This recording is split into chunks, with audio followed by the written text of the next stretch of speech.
जिससे ना वालिदैन को परेशानी, इस मसले से वालिदैन को परेशानी थी और हमारी बच्चियों को भी जाने की परेशानी थी। आज अल्हम्दुलिल्लाह अल्हम्दुलिल्लाह हमारे चौधरी मुमताज अहमद तारण साहब और चौधरी ज़ैर अहमद तारण साहब के खसूसी काविश है, ये मसला हल हो गया है।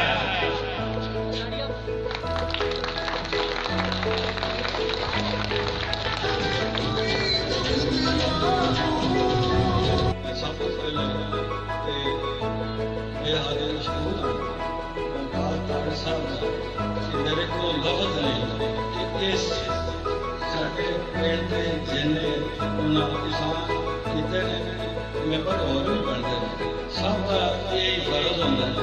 लेकिन मैं ये जरूर समझना कि मैं ये गल वजाहत ना करा कि साढ़े इस पिंड सब तो पहलो बिजली जिस बंदे ने दी है खंभे के वो मुमताज तारण साहब।